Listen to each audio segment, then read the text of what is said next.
The billionaire's daughter was born blind until her new maid revealed a shocking secret. It was widely assumed that the billionaire's daughter had been born blind. No one questioned it for years. Not her own father, not the staff, nor the doctors. She was secluded in a secretive home, living in seclusion and cut off from the outside world. However, the day a new maid was hired, everything was different. She simply paid attention. She wasn't a specialist or a doctor. Her unassuming efforts around the house would reveal a reality that had been hidden since the day the little girl was born, question the past of a strong family, and expose years of deception. What began as a job became a quest, and everyone would be shocked by what she found, including the man who believed he had taken every precaution to keep his only child safe. Before continuing, I want to invite you to like the video and leave a comment from where you are watching this beautiful story. A prominent figure in the agribusiness sector, Richard Wakefield, amassed a fortune via diligence and astute judgment. He led a totally different existence at home, though, despite his accomplishments, he lived alone with his daughter Luna in a big, peaceful estate outside of the city. The mansion was stunning, with vast, empty hallways, huge glass windows, and pricey furniture. However, it seemed lifeless and frigid. 5 years prior, days after Luna's birth, Richard had lost his wife in a helicopter crash. Something inside him was broken by that event. He had decided to live far away from everyone because he was unable to face the outside world any longer, not because he desired quiet. Now, Luna was the focus of his entire existence. He did everything in his power to provide for her because she was the only person he genuinely cared about. However, Luna's illness made matters difficult.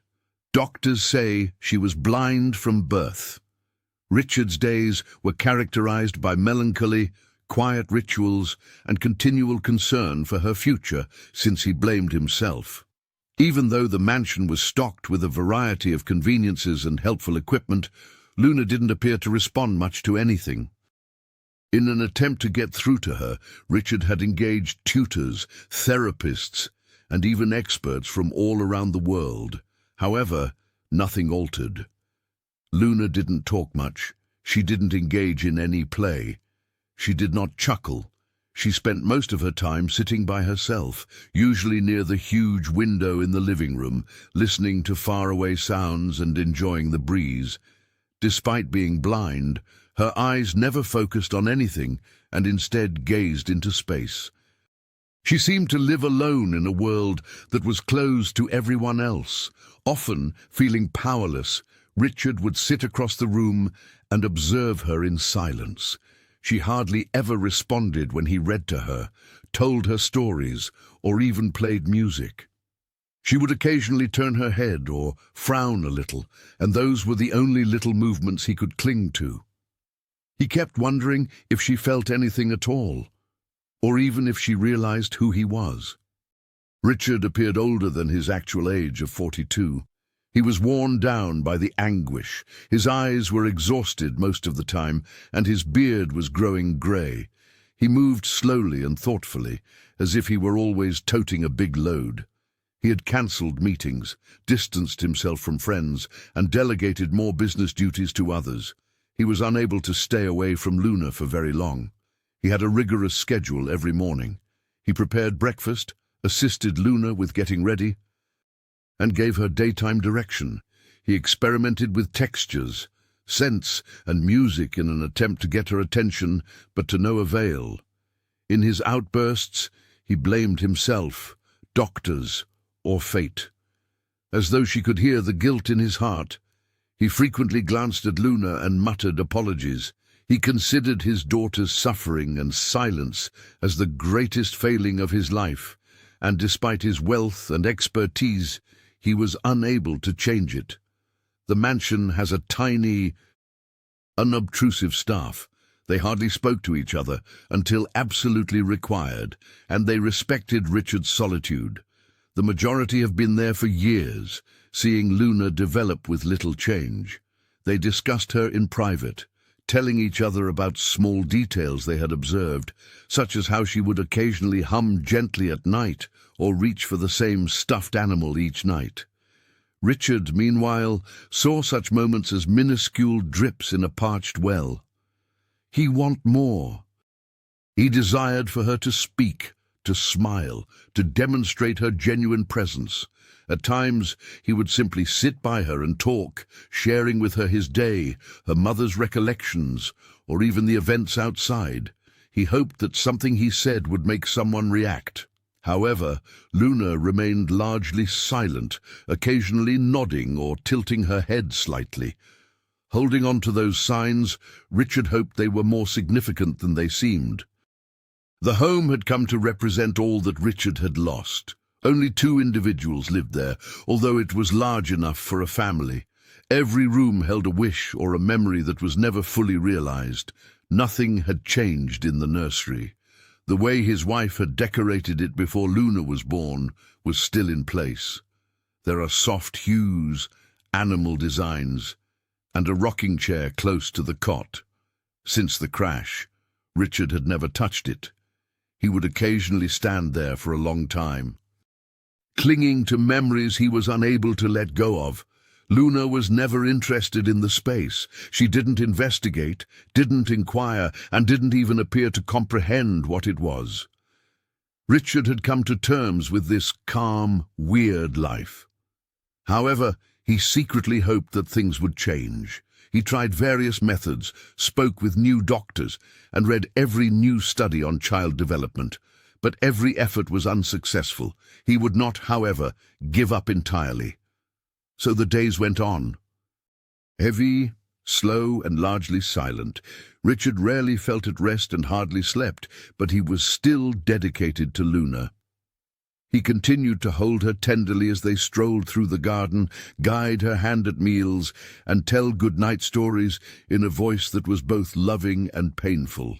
Luna stayed silent, her face expressionless, her eyes unfocused and far away. Occasionally, though, she would press her head against his chest for a little moment. Richard was able to persevere because of those little moments. He had vowed to protect her at all costs, but he had no idea what the future would bring. Richard Wakefield lived every day for the quiet girl who never asked for anything in that desolate mansion that was haunted by memories of the past. Luna, his daughter, continued to sit silently and with the same vacant stare. At the age of 27, Julia Bennett had just experienced one of the most trying times of her life. Only a few weeks after her daughter's birth, she had lost her. Confusion, grief, and quiet characterized the days after the loss, and the doctors were unable to pinpoint the precise cause of the incident. Julia was a resident of a small, outlying area. She worked whenever she could to pay her bills, had no relatives nearby, and no boyfriend. Sitting in a packed waiting room, she noticed an advertisement in the newspaper for the housekeeping position at the Wakefield home. She applied for the job without giving it any thought. She wanted to get away from the anguish that lingered in her flat and go somewhere new. The mansion had long roadways and big gates, and it was concealed and silent. Julia was anxious but focused when she showed up for the interview. She wore decent clothes, nothing flashy. To her surprise, Richard Wakefield opened the door himself. He appeared thoughtful, worn out and perceptive, but not cruel. Richard had previously interviewed a number of candidates for the housekeeping position. Most had professional expertise and great recommendations, but he always got a strange feeling. They were either uncomfortable around Luna, overly talkative, or too aloof. He saw Julia's peaceful eyes and relaxed stance as she entered. She didn't talk more than was required and wasn't attempting to impress him. Something about her presence seemed out of the ordinary. The silence in the home didn't make her cringe. She regarded the surroundings with peaceful comprehension rather than curiosity. Richard asked her about her experience throughout the interview, and she gave a succinct but precise response. He took note of her straightforward, uncomplicated, yet rather gentle speech pattern. She halted at one point and said that she had just lost a kid. She gave no specifics. That one sentence changed Richard's perspective on her, and he nodded without asking any further questions. He noticed a mix of strength and agony in her face. Nor was she trying to hide. Julia had an early start to the day. She was given a brief tour of the house by one of the staff members, who also described the cleaning schedule. Richard was courteous but aloof. The home was big and had a lot of unutilized rooms. Julia moved silently from room to room, concentrating on her duties. She was allowed to take a quick break in the kitchen at around noon. She first saw Luna at that time. With a small, soft toy in her hand, the girl sat quietly by a window. Her face appeared blank and far away, and her head was slightly cocked. For a bit, Julia watched in silence at the kitchen door. Never before had she seen a youngster so still. She was immediately moved by something about Luna, not only by the fact that she was blind, but also by the way she appeared cut off from the world. Julia remained silent. She took a break by simply sitting calmly across the room. She sensed the child was odd, even without saying anything. It was loneliness, not simply blindness. Over the course of the following few days, Julia kept up her meticulous effort. She didn't make an effort to start a conversation or ask unnecessary questions. She organized, cleaned, and did what she was told. But she started to pick up on little things about Luna. When Julia entered the room, the girl would occasionally pause and turn her head slightly, but she rarely responded to sounds. Julia once dropped a rag while dusting the shelves. Luna gave a slight twitch at the gentle thud. Even when Julia knew Luna couldn't see her, she apologized quietly. Julia soon discovered that Luna reacted better to gentle speech and steady, quiet motions. Additionally, she observed that the employees avoided close contact with Luna, making every effort to prevent any disruptions, but Julia couldn't quite put her finger on why she felt drawn to the girl. Luna didn't seem broken or odd to her. She noticed a child that needed more than just attention. She required interaction, and Julia started to feel a calm sense of purpose as she dealt with her own loss. Julia heard a tiny sound one afternoon as she was folding linens in the corridor by Luna's room. It hummed softly, almost inaudibly. She stopped and listened.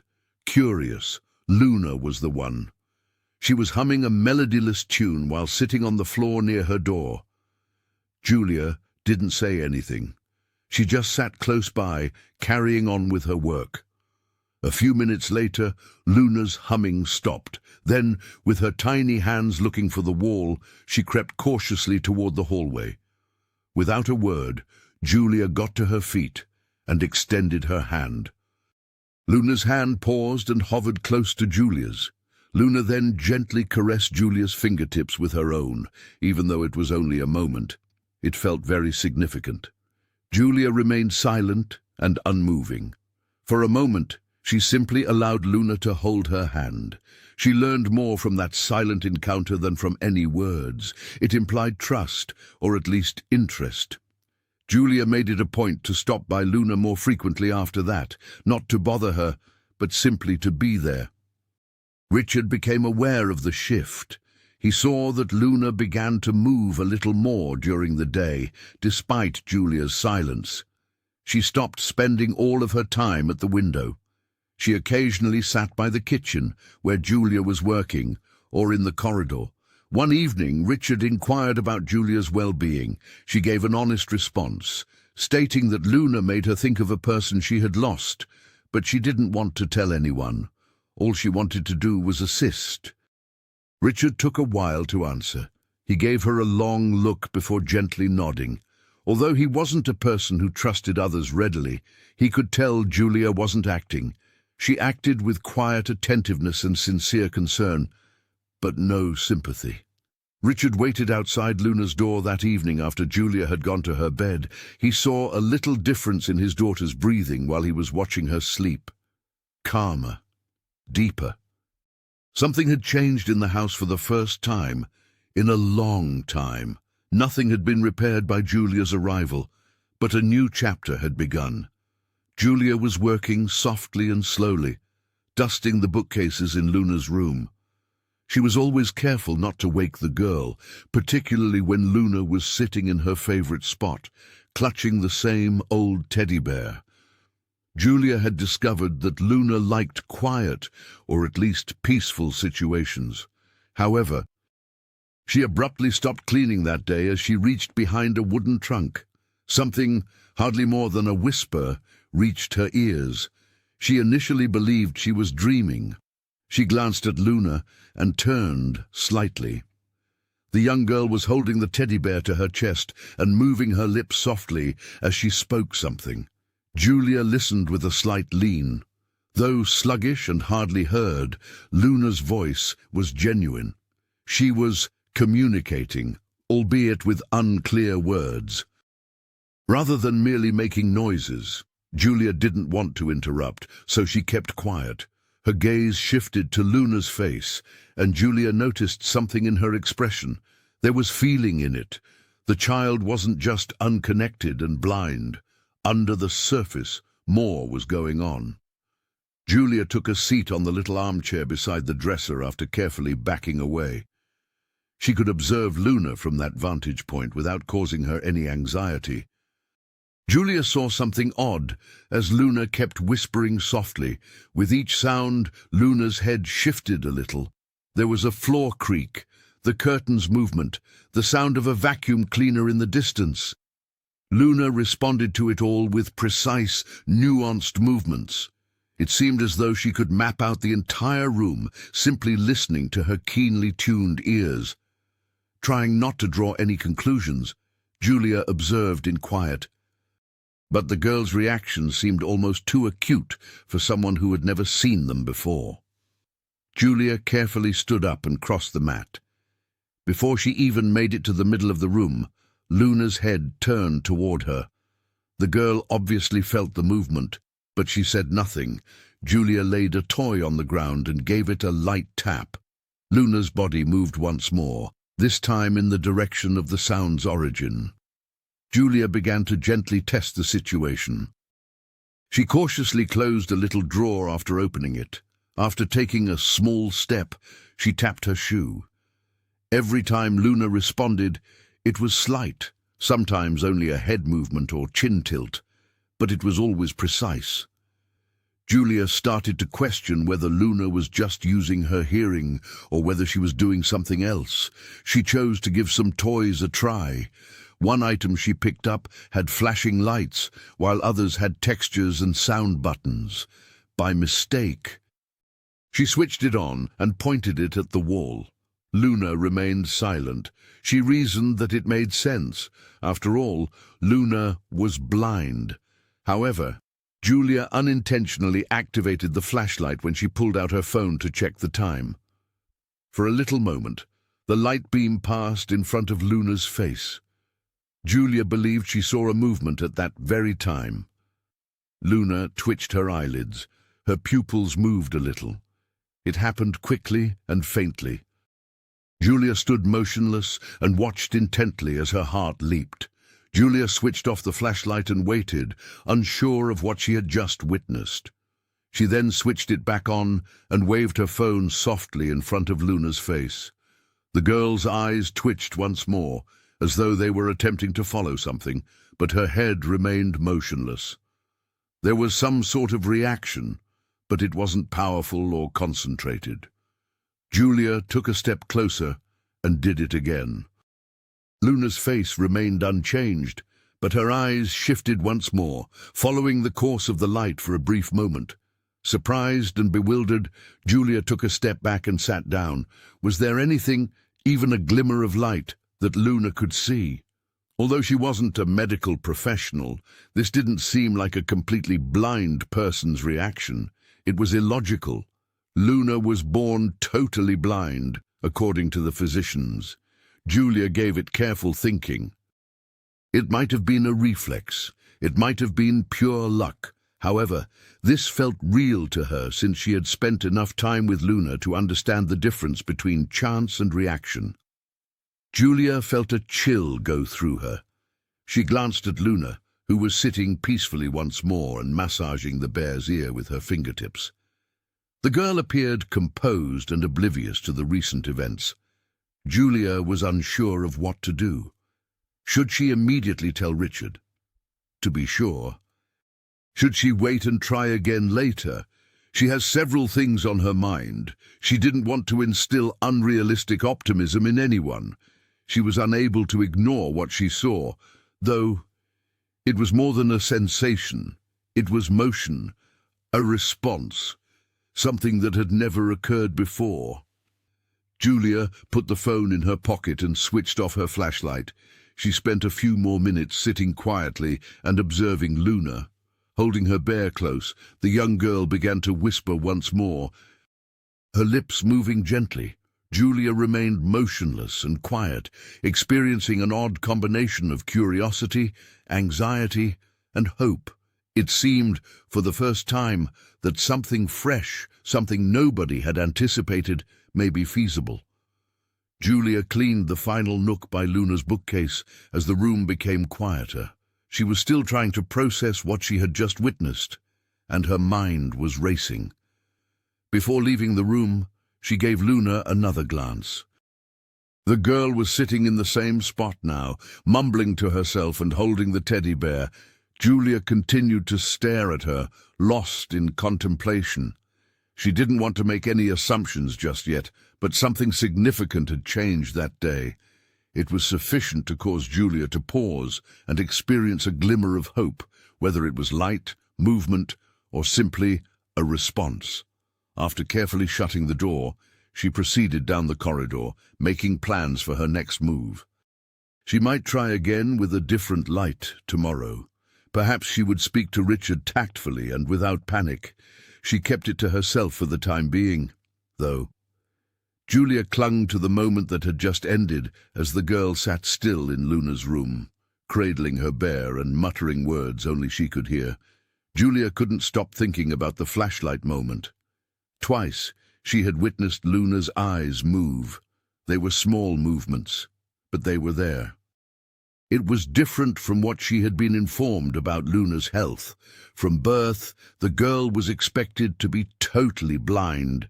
The doctors had stated that was Richard's opinion. Julia, however, desired to know more because she had seen something strange. The girl sat in her normal place on the plush rug by the window, and the following morning, after completing her daily tasks, she went back to Luna's room. Julia moved about as if it were any other day, dusting the shelves and folded a blanket. Then silently, she pushed the window open little then. A wind blew into the room. Just a slight shift in brightness and air quality, nothing dramatic. Luna gave that direction a little movement of her head. Definitely, but not harshly. Julia remained still. There was no sound there. It wasn't touched. It was a response to light or a similar stimulus.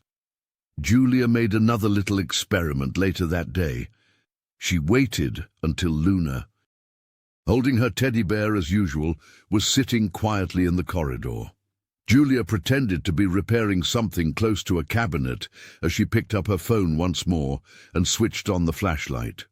She then gradually shifted her hand between Luna's face and the light, creating distinct shadows. She repeated this a few times, being careful not to move or make any noise. Luna took a moment to respond. Her eyes, however, followed one of the shadows after a few seconds. It was a slight motion, somewhat reflexive. This time, Julia did it more slowly and carefully. Luna's eyes moved again, just a little, but they did. Julia felt her heart begin to race. This was no longer a coincidence. Luna's eyes and the variations in light were connected. It wasn't nothing, but it wasn't concentrated vision either. Later, Julia took a seat across the hall and jotted down all she had observed. She desired to record each test and each response. There were further silent experiments over the next few days. Julia never discussed her actions with anyone. She didn't want to startle Richard or give him the impression that she was going too far. But she had a gut feeling that something wasn't quite right. She kept carefully testing Luna's answers. Luna continued to react, a little bit each time, to slow flashes of light, fast motions, and variations in brightness. Although these reactions were weak and irregular, they continued to occur. Julia was persuaded she wasn't dreaming by that. While cleaning the bathroom cupboards one afternoon, Julia spotted a wooden box behind some towels. She took it out of curiosity. There were multiple tiny eye drop vials inside. She could read the doctor's name, an older name she had never heard of before, but the labels were half peeled off. The dates on each bottle were several years old. Only the dosage was stated. No explanation or explicit directions were provided. They had obviously been in use for a long time, possibly every day. Julia double-checked the dates. It didn't feel quite right. She picked up one of the bottles and examined it carefully. It didn't appear to be the typical dryness or allergy drops she had previously experienced. She was unfamiliar with some of the scientific jargon when no one else was present. She surreptitiously looked up the medication's name on her phone, and what she discovered made her stomach turn. In addition to being utilized in ocular pressure-lowering treatments, the chemical has occasionally been shown to alter pupil responsiveness and even light sensitivity when taken over an extended period of time, particularly in youngsters. Whether Luna actually required them or why she had been using them was unknown. Julia began to question whether Luna had been misdiagnosed or, worse, if someone had erred. All this time, may the drops have been obstructing some of her natural vision. Although Julia was still unable to respond to that question, she was certain of one thing: this wasn't typical. She noted all she saw and returned the bottles to their original location. Her questions were mounting along with her concern. Julia lay in bed that night contemplating her options. She didn't want to make any accusations. Perhaps the eye drops had a legitimate medical purpose. The doctor might have had a strategy. However, someone had to know if Luna could see light or shadows at all. Julia contemplated telling Richard, but she held herself back. He was cautious and guarded. He believed in Luna's diagnosis and trusted the previous medical professionals. Without evidence, bringing something up could lead to conflict. But it also didn't feel ethical to keep it a secret. Luna was worthy of understanding. She merited a genuine opportunity. Now Julia felt more accountable to her, more involved with her development and her reality. She made the decision to maintain taking thorough notes while continuing her observations for a few more days. She would then choose how to address Richard, but she already knew in her heart they had overlooked something significant. Luna's responses weren't arbitrary. No matter how hard things got, Julia needed to keep following the clues. Julia continued to act normally with Richard and the staff in the days that followed, but she continued to pay close attention to Luna. She kept a close eye on the girl's reactions to light and movement. As she had read in a behavioral observations article, she conducted her quiet testing again, adjusting only one thing at a time. Julia recorded Luna's every response. No matter how small, she experimented with different light sources, rooms and times of day, and Luna almost always responded, nearly, but definitely. Julia continued to keep an eye on the cabinet containing the eye drops. Without much explanation, one of the senior employees took them to Luna's room each morning and administered the drops to her. The routine was noted by Julia. Luna did not resist. She was accustomed to it. However, Julia was unable to dismiss the mounting suspicion. These dips required to be investigated if they contributed to the issue. Although she was still unsure of how to approach Richard about it, she could no longer deny the notion that something had been lurking in plain sight the entire time. There had been a silent alarm. Julia was tired of waiting. She felt prepared for one last step after seeing Luna's reactions to various forms of light and movement, as well as after days of silent experiments and notes. The silent skepticism that had begun as a fleeting idea had now developed into a greater yearning to know the truth. She waited till there was silence and tranquility in the home. Richard had retired to his office for the evening after the crew had completed their work.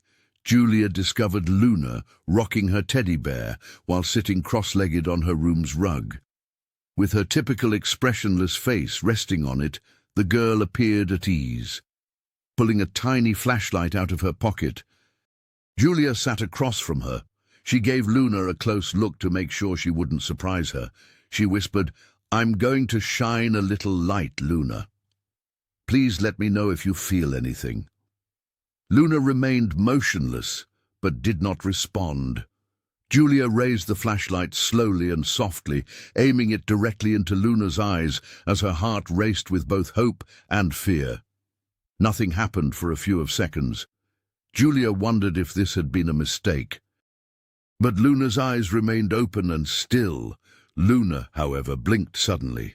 It seemed slow, like if something was confusing her. Then, as though responding to the brightness, she blinked once more, but more quickly this time. Her breath caught in Julia's throat. She leaned forward a little and held the light steady. "Do you sense that, Luna?" she muttered. The sound of their breathing was the only sound in the room. Luna's eyebrows slightly tightened as she cocked her head. She then uttered something Julia wasn't prepared for in the tiniest, most delicate voice. "I believe." A light caught my eye. "Mom." She seemed uncertain about her pronunciation, as seen by the wobbly and fragmented sentences. Julia stopped. She was shocked by what she had just heard. Luna might see something. But that wasn't all. "Mommy" was the word. It was the first time Luna had ever called anyone like that. Immediately, tears welled up in Julia's eyes. Something inside Julia was shattered by that one word. All of the burdens she had been bearing since the death of her own child suddenly returned, but they were accompanied by a fresh sense of purpose. Luna had made contact in the only manner she was aware of. It was no longer only a test. It was more than shadows and light. There was a link. Luna had reacted to what she felt at that precise time, as well as what she saw. It didn't matter if Julia didn't know if Luna had mistaken her for her true mother, or if the word had just happened. Julia put a gentle hand on Luna's shoulder as she leaned forward. Her voice trembled as she said, "I'm here. You're secure." Luna didn't back down. After remaining motionless, she gradually leaned forward until her head was lightly resting on Julia's chest. Although it was a modest gesture, Julia found it to be extremely meaningful. It had been more than a test that had succeeded. It was the start of something entirely new, something strong, something genuine. For a few minutes, Julia held Luna in that position without saying anything further. She was careful not to ruin the occasion. After being quiet, motionless, and unresponsive for a considerable amount of time, the young girl finally spoke, clearly, gently, and with uncertainty. And it was more than simply her words. She said it that way. She seemed to be reaching for something she didn't quite grasp, and there was passion in her voice, a sort of bewilderment mingled with optimism. As Julia's arms embraced Luna tenderly, she could feel her own beating quickening. 100 questions began racing through her head. What was meant by this? In reality, how much could Luna see? How long had she been experiencing these feelings, but keeping them to herself? How are the eye drops doing? Even while Julia didn't know everything. She did have something more powerful, a choice. She realized then that she was responsible for more than just keeping the house clean and in order. At any costs, it was defending Luna. She was no longer able to ignore whatever was happening in this place. Even while Luna's expression remained distant, she appeared more composed when she eventually withdrew. With a gentle grin, Julia wiped her own eyes. She said in a whisper, "You're extremely brave." Although Luna remained silent, she appeared more conscious, and in the moment than previously, Julia placed the flashlight back into her pocket after gently turning it off. She still had trembling hands. She was aware that Richard would ask a lot of questions before she could explain this to him. However, she was also aware that something significant had just occurred, something that would not be forgotten or disregarded. In an attempt to escape her own sorrow, Julia had come to this mansion in search of employment. She had discovered a new reason to stay, though. Luna was more than simply a quiet kid with a health issue. She was a young woman attempting to make connections and comprehend a world she had not yet completely explored. From now on, Julia knew her employment would involve much more than cleaning the house. She needed to keep that relationship safe. She needed to keep Luna safe. Julia got up and gave Luna a gentle kiss on the top of her head before assisting her in lying down to relax. The girl remained silent while holding her teddy bear close once more. After covering her with the blanket, Julia sat next her and observed for a few minutes. Thoughts raced through her mind, but her heart had already decided. Julia was determined to learn the truth about what had caused Luna's blindness, the reason behind the years of quiet, and the truth behind those eye drops. She would, however, proceed cautiously and methodically. Luna's words meant everything for the time being.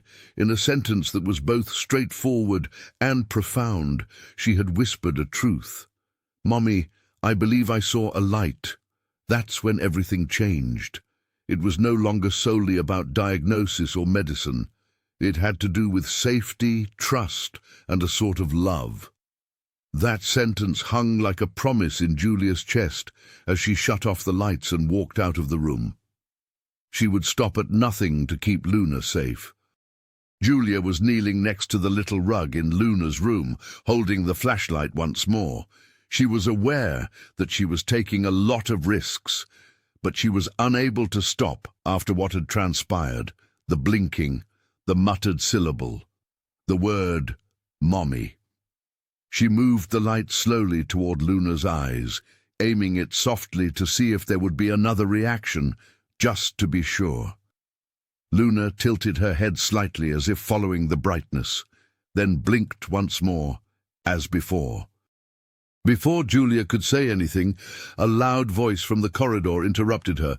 "What are you doing?" Richard was the one. His face flushed with perplexity and rage. He hurried into the room. "What are you holding?" he yelled. Richard snatched the spotlight away from Julia as she froze, attempting to explain, and looked at her incredulously. "Are you playing tricks on my daughter?" he asked sternly. Luna abruptly sprang to her feet and, for the first time in her life, raced directly at someone before Julia could defend herself. She rushed over to Julia. Luna encircled Julia's waist with her arms and gripped her. At first, she remained silent as her tiny body shook. Richard was stunned. He had never saw his kid walk purposefully, much less sprint, and never seen her move like that. Uncertain of what was going on, he said, "Luna."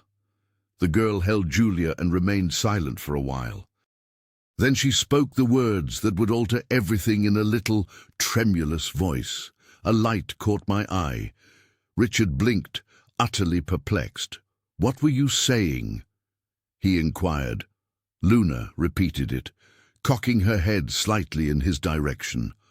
A light caught my eye. Julia said nothing, allowing the situation to speak for itself. Richard gazed at them both, feeling overpowered. He had unquestioningly thought for years that his daughter was blind, but now she was speaking, responding, and grabbing for someone. He was unable to ignore it. He nodded slowly and in a quiet voice, without saying much else. For the time being, stop giving her the eye drops. Julia only nodded, relief thumping in her chest. Quiet changes occurred during the next few days. Richard permitted Julia to discontinue giving Luna the drops.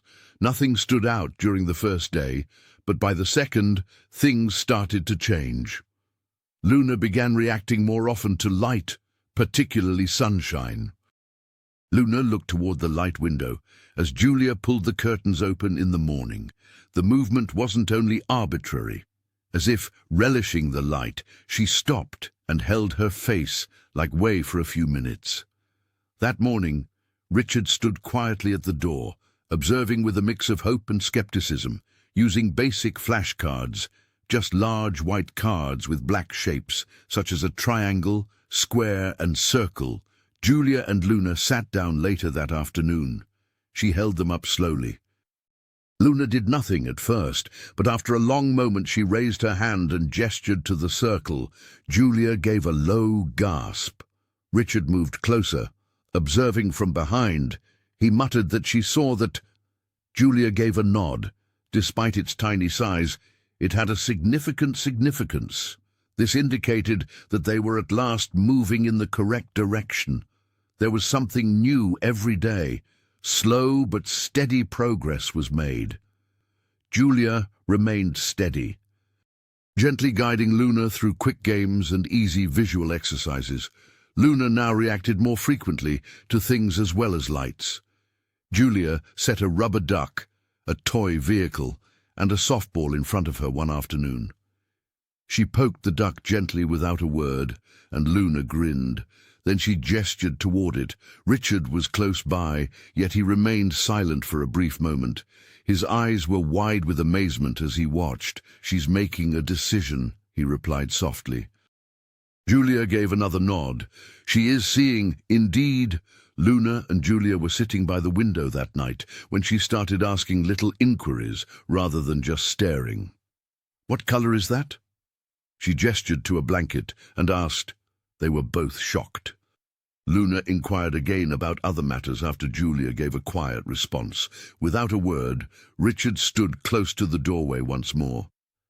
A man who had spent years living in despair was rendered speechless by the unexpected burst of advancement. His faith returned. One morning, when the hall was flooded with sunlight, Luna moved unassisted toward the light. She didn't falter or flinch. She extended her palm toward the light streaming in through the window, moving with a peaceful assurance. Without interrupting, Julia trailed behind her at a leisurely pace. When he heard footsteps, Richard left his office where he had been. When he noticed Luna standing close to the light, with one hand on the window and the other clutching her teddy bear, he paused. "She's no longer afraid," Julia murmured softly. Richard remained silent. His face was white when he sat down close. Finally, he added, "I don't know how we missed it all these years." Julia remained silent. There was no simple solution. The diagnosis might have been incorrect. It might have been the medication, or perhaps no one had listened intently enough. None of that mattered now, though. Luna's improvement was what counted. Her grins increased in frequency. Her gaze began to focus on faces. Occasionally, during calm times, she would touch Julia's face as if she were trying to commit her features to memory. The mood in the mansion had entirely shifted by the end of the week. It was no longer weighty and silent. It felt more alive, lighter. Now, Luna reacted to hues, forms, and even basic motions. She grinned even more. When Julia tickled her or told her amusing stories, she laughed quietly. She had started asking questions aloud and had stopped whispering to herself as much. Richard began to sit with them at these occasions, although he remained aloof at times. He stopped observing from afar. He began by displaying old family photo albums to Luna and asking her if she could identify anything. Luna remarked, "Who is that lady in the red dress?" as she peered at a photo of her mother one afternoon. Not because he was in pain, but rather because he was shocked to hear his daughter see something tangible. Richard sobbed silently. Julia sat next to them, clutching Luna's hand in silence. It was not the end of the journey. Doubts and queries persisted. However, one thing was for sure: Luna was evolving. And the day she stated, "I saw a light," was when it all started. Luna had made genuine progress. They did not occur by accident, nor were they the product of her imagination. As soon as they stopped taking the eye drops, everything was different. It was impossible to ignore. Real answers were what she needed. Julia retrieved one of the tiny glass vials from the cabinet containing the drips one evening after Luna had gone to bed. She discreetly concealed it in her purse after placing it in a plastic bag. Julia went out for a few hours the following morning, while Richard was still on the phone. She made plans to meet someone from her past in a nearby city, so she drove there. She was Sophia, a long-time nursing school buddy doing an ophthalmology residency. It had been years since they had spoken. However, Sophia consented to assist after Julia gave a quick explanation of the situation. A tiny cafe close to the hospital is where they first met. After describing everything that had transpired with Luna, Julia handed over the bottle. Sophia pledged to complete the examinations as soon as possible. Julia got a call a few days later. Sophia's voice sounded tense, and it was her. She said, "You must come." With a knotted stomach, Julia drove directly to the hospital. Sophia took her to a silent office and shut the door behind her. She gestured to a printed lab report on the table while holding the drop vial in her hand. She started, "These aren't your typical eye drops. This is cyclopentolate, a compound. However, this substance limits light response and induces pupil contraction at very high concentrations. It is used to cure some eye disorders when taken in normal dosages. This formula, however, is distinct. It's hostile. Long-term use, particularly in young children, can quickly result in temporary visual loss or even lead someone to believe they are blind." Heart racing. Julia gazed at the report. "You mean she became blind from the drops?" Sophia gave a nod. "Indeed, and these droplets would have wiped out what little sight she had if she had never been totally blind in the first place." Julia was ill. Stunned, she sat down and covered her lips. Julia questioned Sophia about the possibility of such an incident occurring accidentally. Perhaps someone utilized an antiquated treatment or mixed up medicines. Sophia, however, shook her head. "No, this is not an error. This was a deliberate formula. It was intentionally made to obstruct view." When Julia noticed the name scribbled in the corner of the paper, she glanced at it once more and froze. By Dr. Atticus Morrow's prescription. Her gaze expanded. Luna's doctor was that person. She had been under his care since infancy. Labels on Luna's old documents and medicine bottles helped Julia recall the name. It was unbelievable to her. She questioned, "How is this even permitted?" Sophia scowled. "I'm aware of him. Rumor circulated a few years ago that he was the target of malpractice cases in multiple jurisdictions. I assumed he was no longer practicing." Julia felt lightheaded. Something terrible had happened if this man had purposefully given Luna something that rendered her blind or kept her that way. She collected the report, thanked Sophia, and walked out of the hospital. Her hands trembled at the steering wheel on the drive back to the mansion. Richard and Julia had a meeting in his office that night. As he read the lab report, she put it in front of him and waited. Slowly, his face shifted from bewilderment to incredulity to something more sinister. He stood up suddenly and walked to the window, speechless for a long moment as he saw the name Dr. Atticus Morrow in bold font. At last, he replied, "This can't be real. Luna had been under his care since birth. He informed me that her optic nerve was undeveloped and that she lacked retinal response. She would never see anything, he assured me." Julia remained composed and gave an explanation of everything Sophia had said. The substance, the objective, and the dangers. Everything led to the same conclusion. Luna had been partially blind from birth, and the drops had exacerbated her condition. Richard, clearly scared, sat down again. He whispered, "I trusted him." Julia reached across the table, "And I did as she said." "We know now, but you didn't," Richard said, slowly nodding. "Then we need to locate him. Why he did this must be known to us.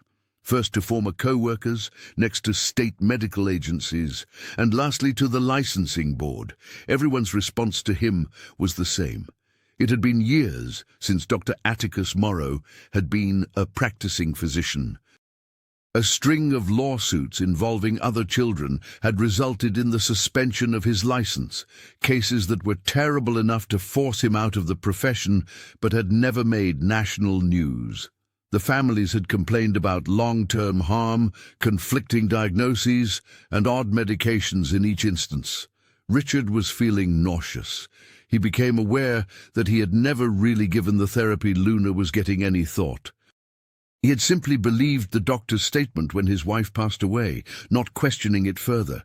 He now realized that the worst kind of betrayal of trust had occurred.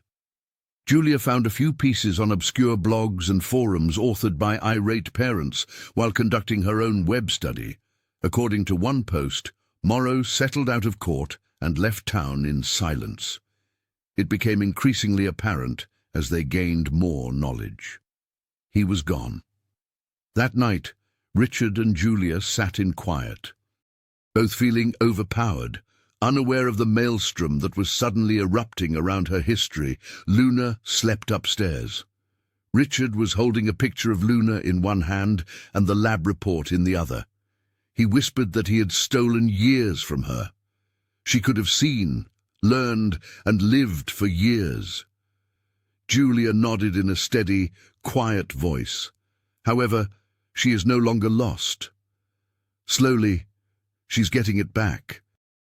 The hardness in Richard's face seemed to soften for the first time as he stared at her.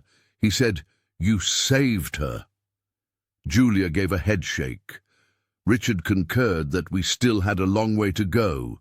Even if it took months to find Morrow, he vowed they would not give up.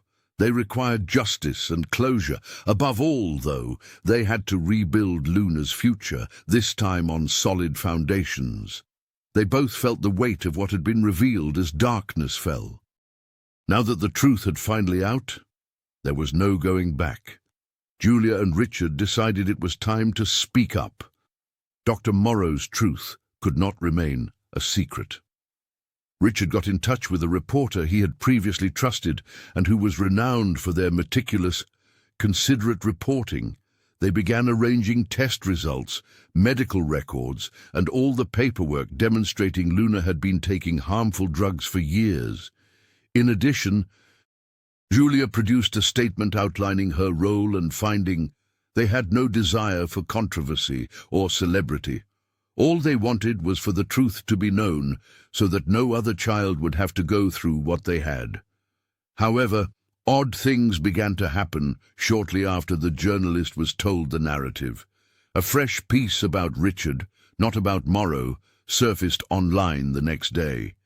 According to the headline, he had rejected crucial therapies and disregarded expert advice regarding Luna's care for years. It portrayed him as a negligent dad. Richard was taken aback. It was all untrue. When Julia attempted to get in touch with the journalist, they claimed that the article was not theirs. Before the truth was revealed, someone had spread misleading information to disparage Richard. The crisis worsened as they attempted to maintain control. Julia started getting odd messages from an unidentified number on her phone. They were evasive at first, saying things like, "It's not your business," and "You should stop."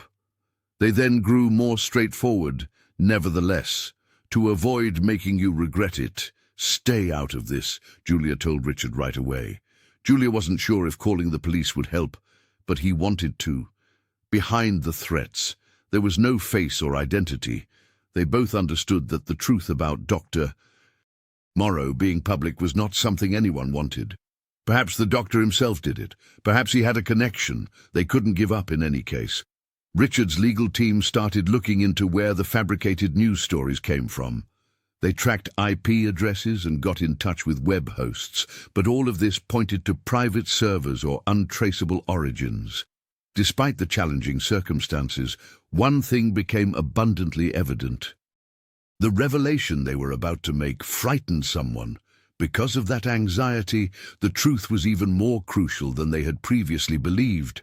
Something incredible was taking place inside the home, in spite of the mayhem outside. Luna had been taken to a reputable specialist for a comprehensive evaluation of her vision. The findings supported Julia's and Richard's preconceived notions. Luna's vision was only partially functional. Her vision wasn't flawless, and it probably wouldn't ever be fully normal. However, she was able to recognize shapes, detect light, and respond to movement. According to the expert, Luna could enhance her visual processing skills with consistent visual stimulation sessions. Richard and Julia organized everyday activities to assist with that. They played games that required movement, used bright toys, and spent time in brightly lighted spaces. Luna gave a good response. She seems inquisitive rather than frightened or perplexed. She began to distinguish between day and night, followed moving objects with her eyes, and pointed to colors when instructed. The house was invigorated by these minor adjustments. Previously quiet and reticent, the staff now grinned more frequently. A feeling of hope returned. Everyone was being proven wrong by Luna. She was gradually learning to see. Julia put some paper and crayons in front of Luna one afternoon. She merely informed her that these were colors and that she could use them any way she pleased, without going into much detail. Luna felt the contour of each crayon as she touched it. Then, uncertain at first, she selected the yellow one and pushed it to the paper. It was her first time drawing a line, and it was unsteady and uneven. Julia kept a careful eye on things. Luna continued to sketch the paper in slow, sporadic lines. She held out the paper with a smile when she was done. "Is it good?" she inquired. Julia gave her a firm hug. The drawing wasn't the point, it concerned its meaning. Only a few weeks prior, this girl had hardly talked and had hardly responded to anything. She was expressing herself differently now. When Richard entered, he noticed the drawing. At first, he remained silent. "It's beautiful," he remarked, kneeling next to her. Luna grinned once more and began sketching another, drawing, experimenting with colors. And gradually learning about the world around her became a new daily habit.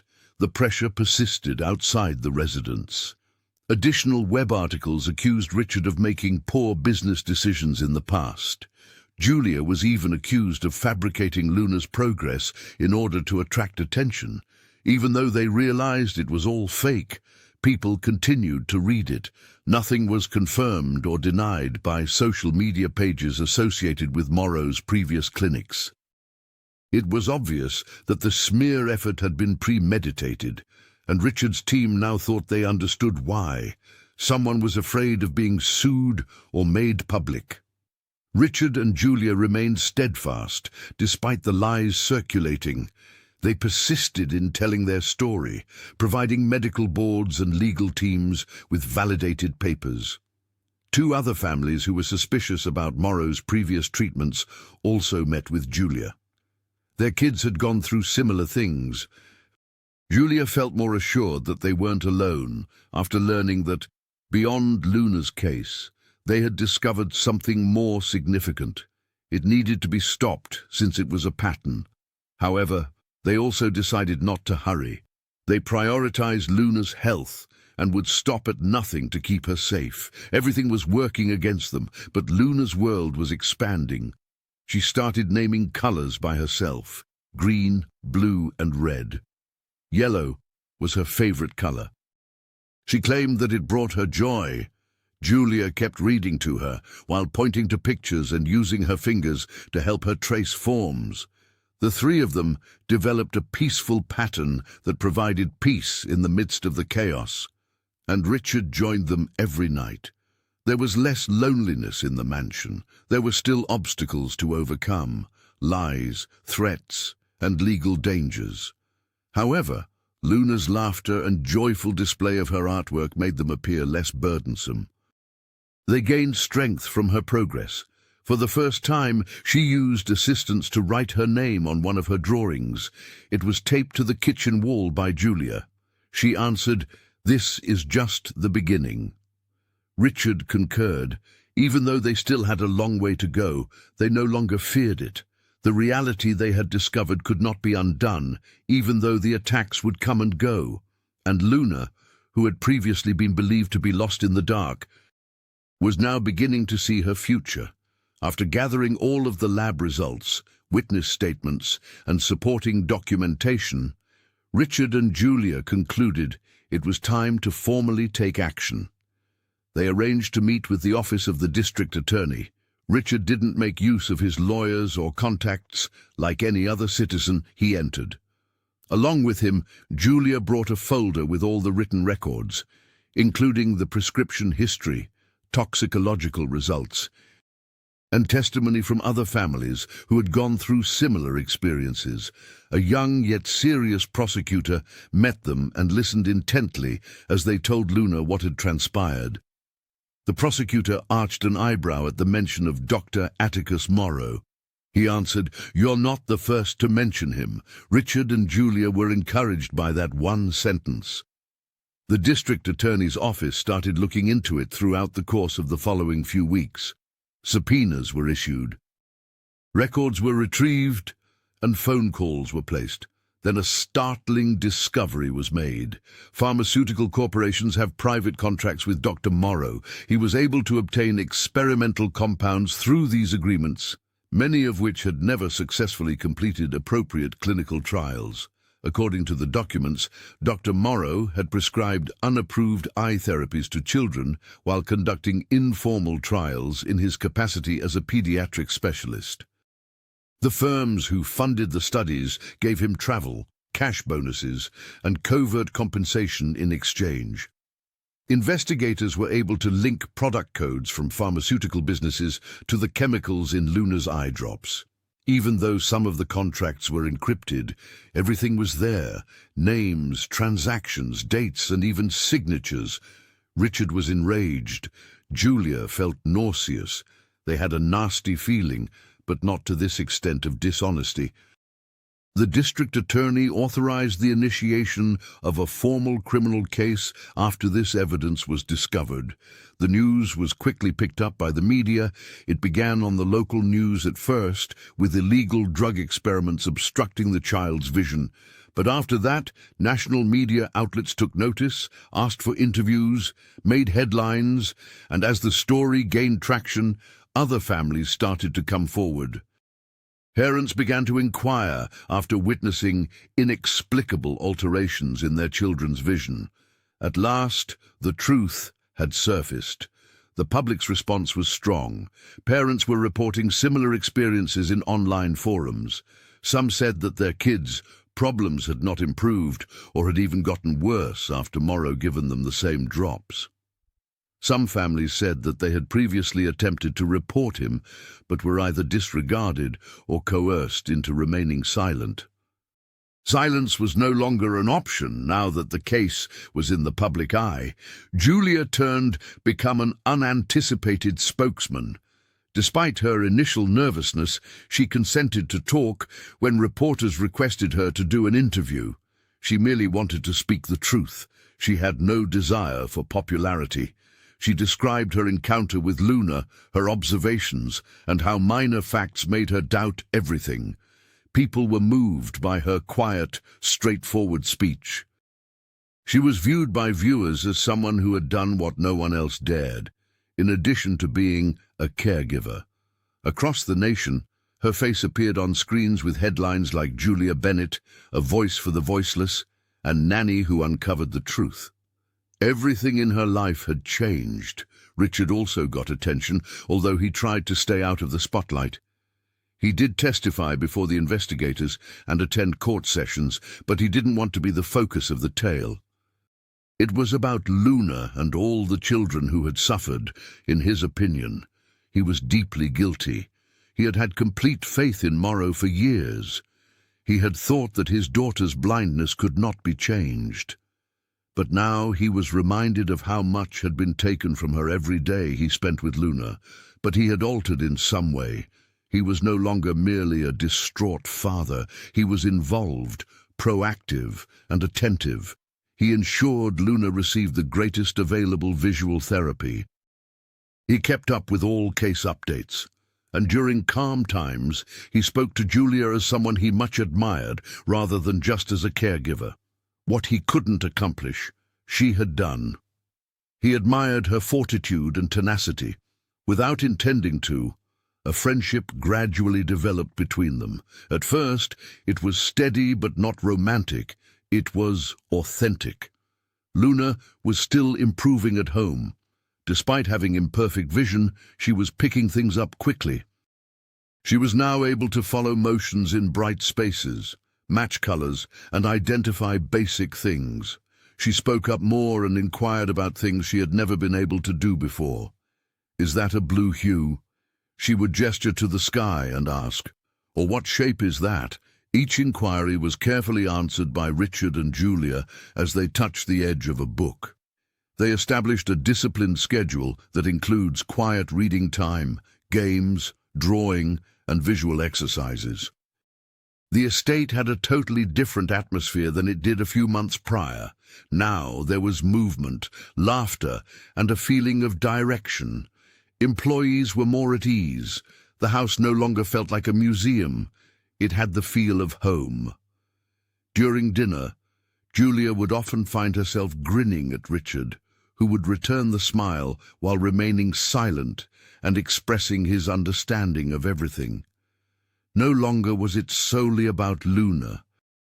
There was a deeper bond between them that didn't yet require explanation because of their joint battle for her. The public was strongly in favor of the case by the time it was formally put to trial. Numerous families gave testimony. At first, the pharmaceutical corporations denied any involvement, but the evidence rendered this difficult.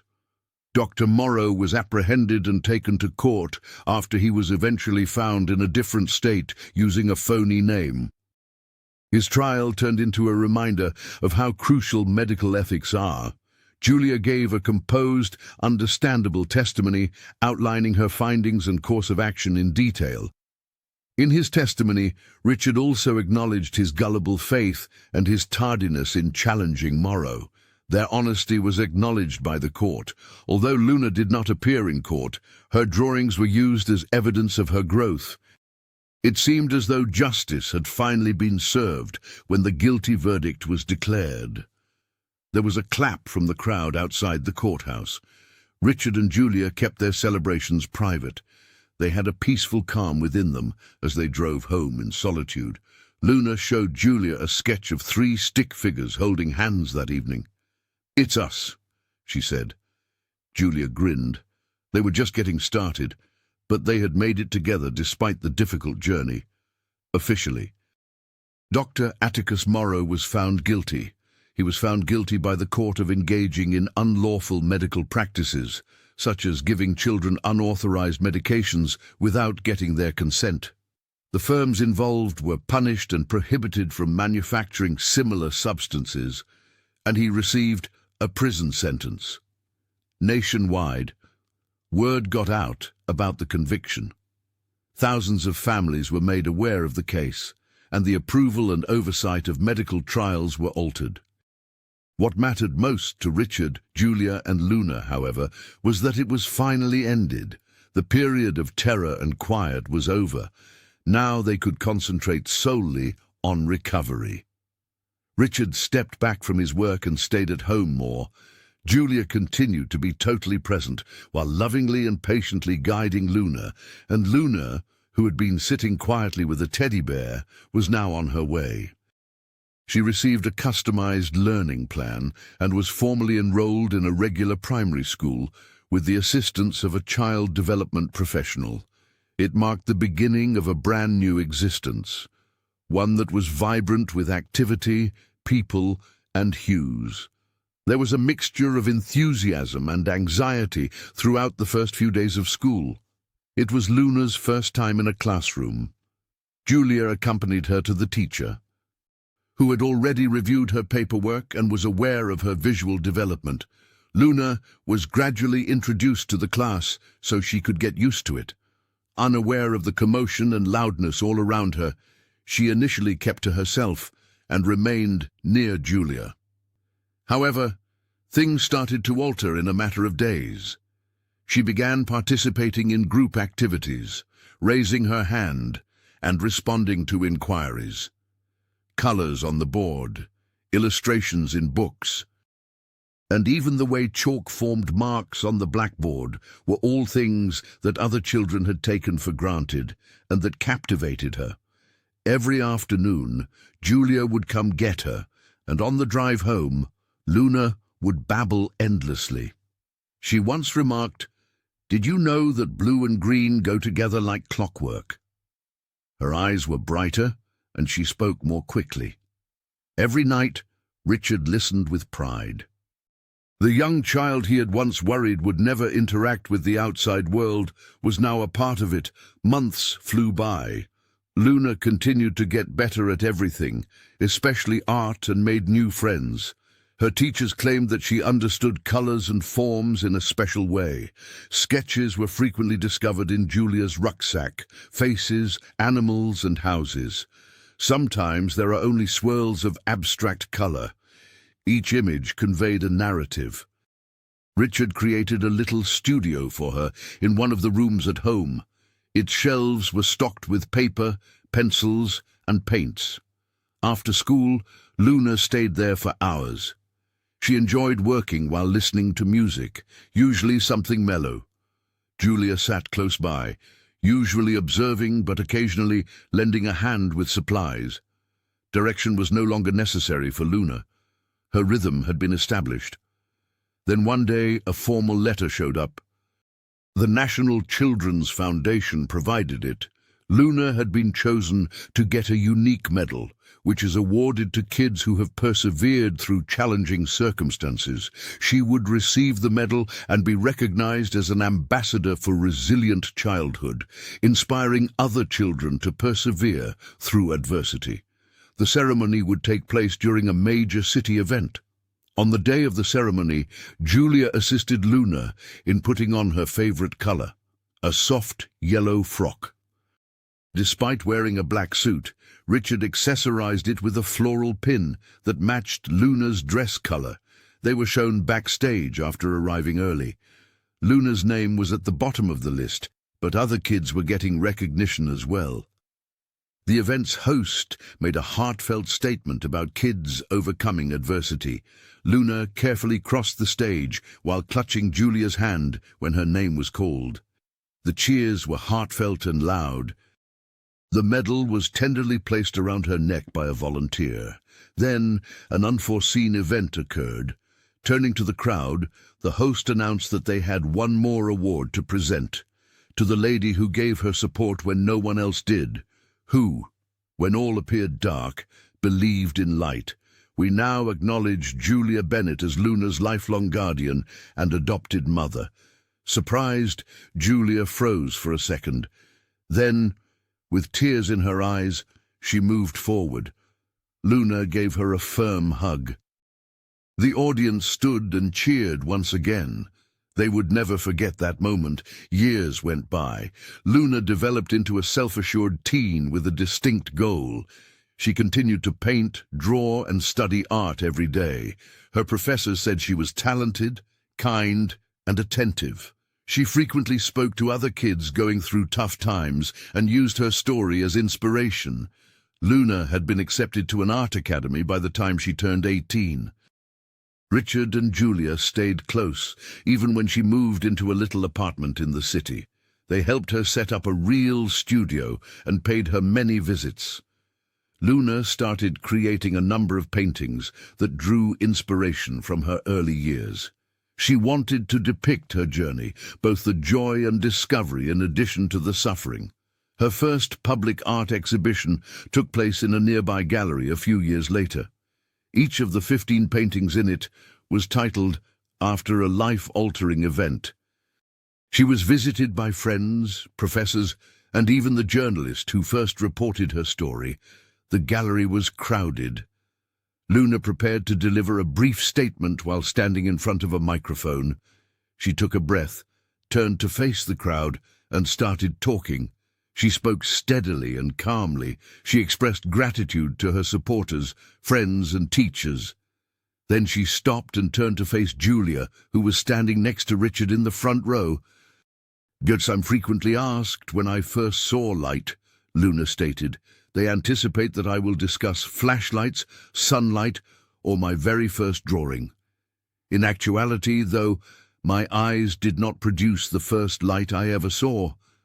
Pointing to Julia, she said it was from the bottom of her heart. For a few seconds, the entire room fell silent. Julia started crying and covered her mouth. The audience, some of whom were already crying, started to clap gently. Richard wrapped Julia's shoulder with his arm. The gallery was packed until it closed that evening. Although Luna's artwork sold well, people were drawn to it more for its backstory than its hues or brushwork, an account of love, truth, and second chances. And at the center of it all was Luna, the artist who had learnt to see, not simply the quiet girl. At last, the story has come to a close. That you've come this far makes me very happy. I sincerely appreciate you viewing. What did you think was the best or worst part? Please share your thoughts here. Remember to subscribe till the next occasion.